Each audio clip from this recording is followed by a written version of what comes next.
Tony. I'm Jono. We're 2/3 of Above and Beyond. You're watching DJ News Magazine.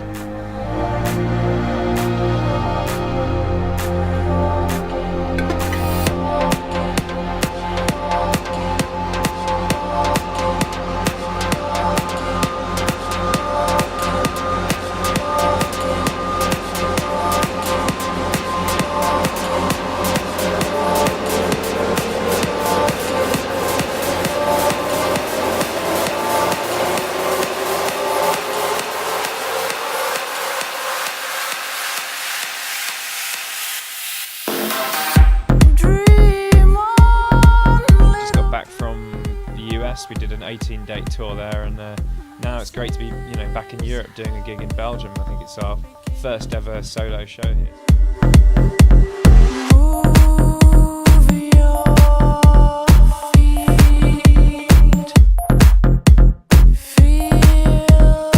When we're in different parts of the world, we often talk about Tomorrowland and Mysteryland and these things, and say, you should really go and check them out because the staging and everything is quite incredible. And I think, we certainly notice it when we come to Holland and Belgium. There's still a very healthy electronic music scene.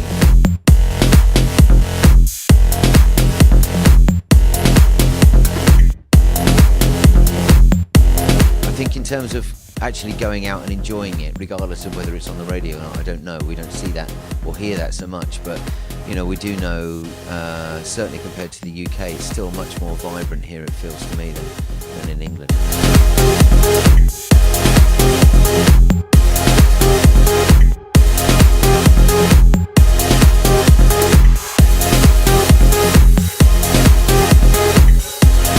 It's nice when you read that stuff and people making judgments on your work and positive judgments like that. It's really nice. I think we try and stick to what we're doing, and hopefully some of those things happen after the work that you do, and when it does, it's really pleasing. If it doesn't, you keep going. For me, the thing that's really nice being this side of the album is before it came out, I think there was a huge amount of worry that we were going to do something that was going to be as good as Tri-State, because that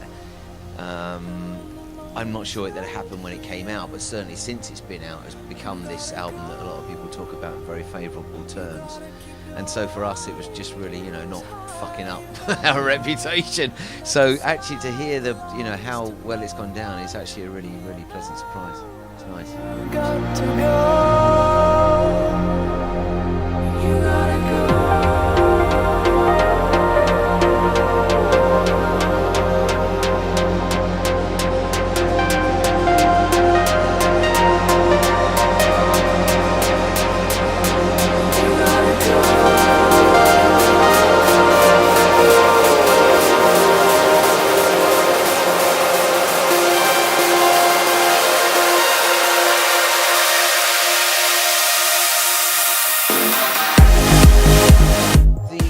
Thing about group therapy really came from a feeling that we had, I think, us living as Above and Beyond for a certain amount of time and talking to people about what that means to.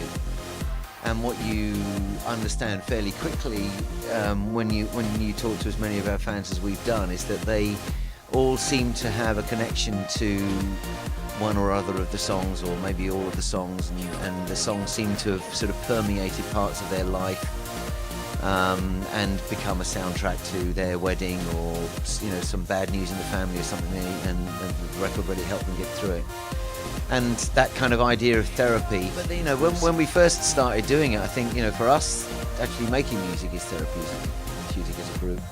And then we sort of thought about the live experience, about what that is all about, and it just seemed to kind of make sense. It's kind of what we do. We're a group. Making music for us is therapy, and the experience that you can see Above and Beyond feels a little bit like group therapy, so it seemed to make sense.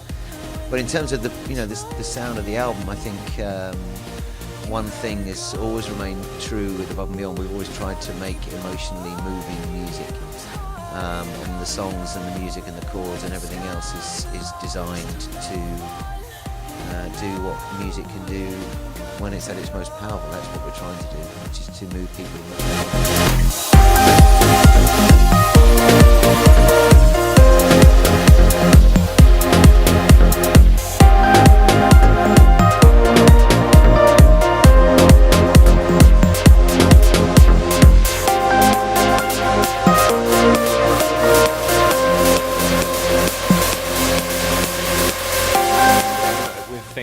Above, it was just one of those tracks where there was no question,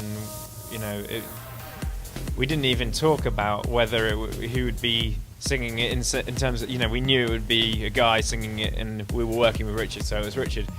And, it was just one of those songs that we just felt we wouldn't have even assigned that to a girl singing it somehow, would we? Well, no, Justine sang it originally. Well, she did, yeah, but I mean, like, we knew that we wanted Richard to do it, didn't we? Yeah, I mean, he's we write songs as a group, and he's our singing avatar. He's not really we're not trying to make a point by using him, but it just seems appropriate if you're writing songs from a man's perspective to have a... Yeah, we got a CD in our office. We had a CD in our office, and it said "When the Stars Collide" on the actual CD. And the line in Alone Tonight is "Slipping sideways, silver stars collide." By coincidence, we'd written this song, and that line was in the song. And this demo CD from this singer that we had in the office, given to us by our office assistant, who was his friend, and had this title, "When the Stars Collide." A massive coincidence. We needed someone to sing this song, and he happened to give us a demo with that title, and it was a friend of our office assistant, and we just listened to it, absolutely loved the voice, just thought it was magical, and then we said, we got to get this guy in, and he came in, and then the rest is kind of history without wanting to sound cheesy. Fingers touch the sky. The spine of our set is tracks and remixes of songs from Group Therapy. But by the same token, we're also DJs who do this, so many nights a week that we want to keep it fresh for ourselves. So we have a kind of part of the set that stays similar night after night, and then the rest of it changes completely. We're always trying out new things that are nearly finished from our label. That's always part of our A&R process, is to take, we take a track, we think, it sounds pretty good, we'll give it a spin, and then you listen to it in a club, and that gives you a much better idea of how it's working sonically, how it's working musically, and particularly how the arrangement works. Or this bit went on a bit long, that needs to be shorter. So the whole process of DJing for us is actually an ongoing A&R process as well, for the signings to Angina Beats, and indeed our own productions and remixes, which always get a bit of a spin before they're quite finished, and then we tweak it a bit after. So that's kind of what...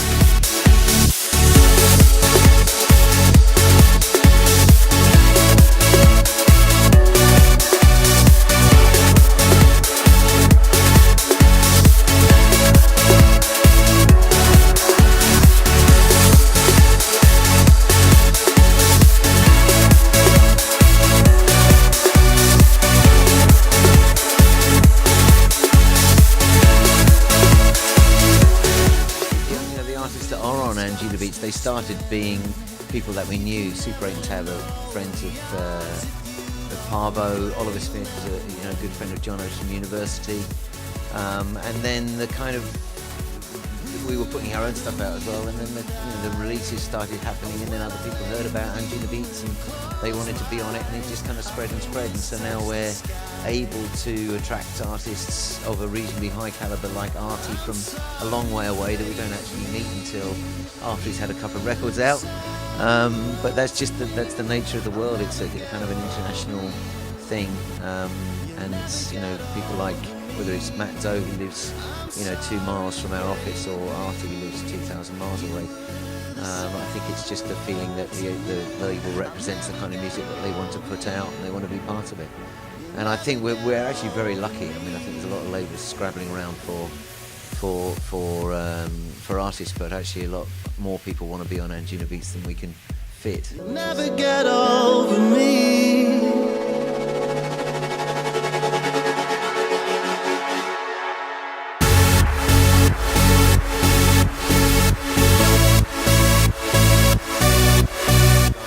We try and make every gig as special as we can, and make sure that every gig is unique if we can as well, yeah.